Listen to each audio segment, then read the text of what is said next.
Sekali lagi, negeri ini lahir dengan pikiran-pikiran brilian, ide-ide, gagasan-gagasan luar biasa, yang amat rasional, yang tidak terbantahkan. Sehingga begitu ikrar kemerdekaan dideklarasikan, Undang-Undang Dasar 45 dinyatakan berlaku, maka dengan serta-merta, meskipun kakek Anda, dan kakek siapapun yang ada di NKRI ini bukan menjadi bagian dari yang ikut membidani lahirnya Republik ini, tetapi bersetuju. Dan persetujuan itu tidak kurang nilainya dibanding mereka-mereka yang aktif membidani. Ketemu lagi kita di channel yang perlu imajinasi informasi gratis tidak bayar. Subscribe. Assalamualaikum warahmatullahi wabarakatuh. Senang jumpa kembali dengan teman-teman sobat Kicau Jelata.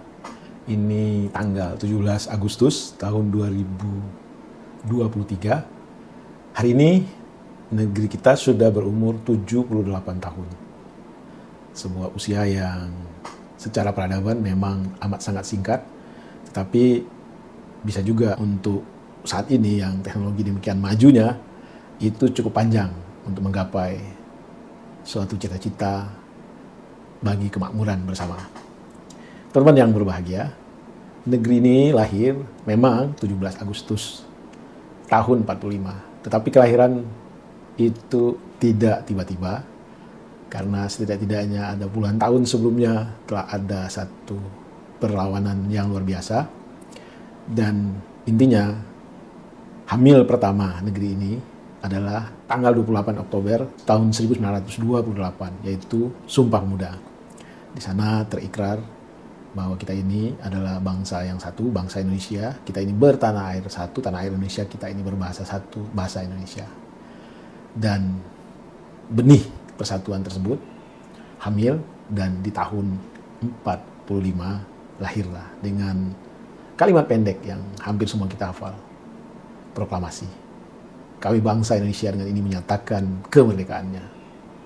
Hal-hal yang mengenai pemindahan kekuasaan akan diselenggarakan dengan cara seksama dan dalam tempo yang singkat-singkatnya.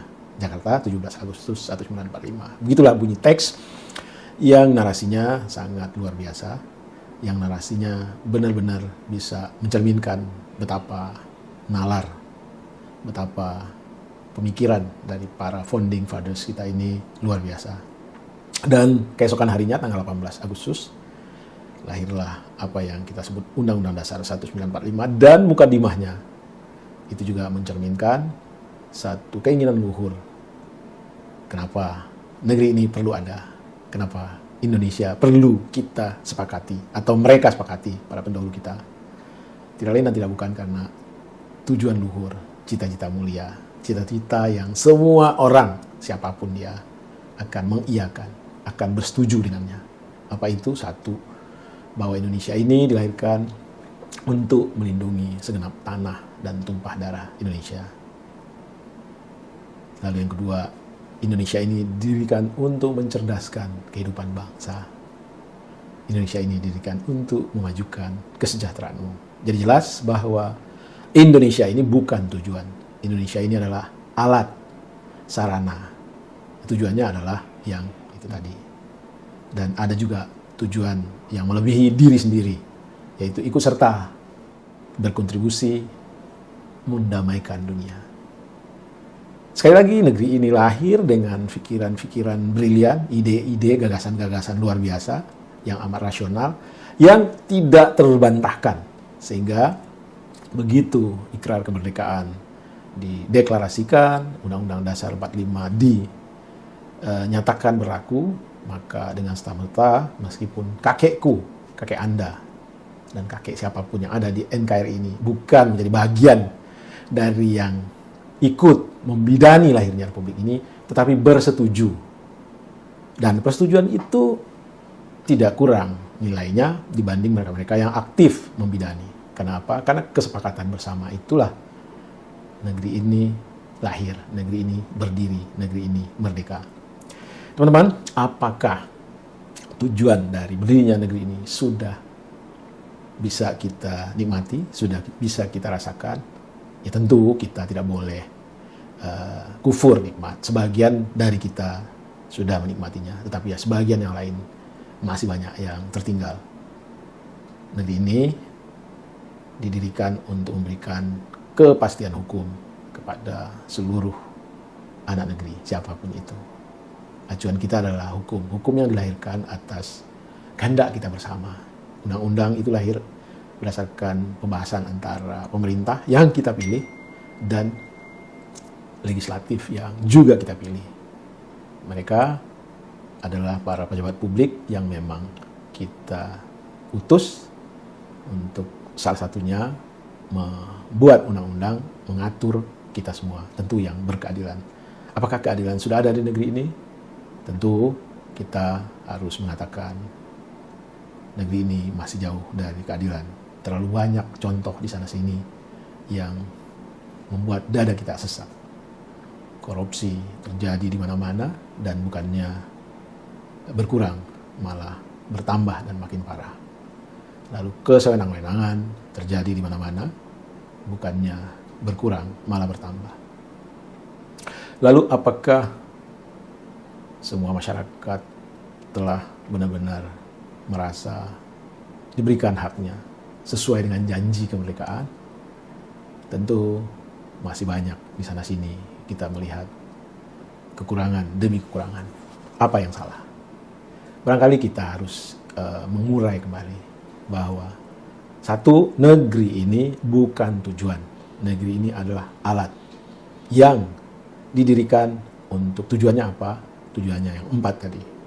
Melindungi segenap bangsa dan tanah tumpah, mencerdaskan kehidupan bangsa, memajukan kesejahteraan umum, dan ikut berkontribusi mendamaikan dunia.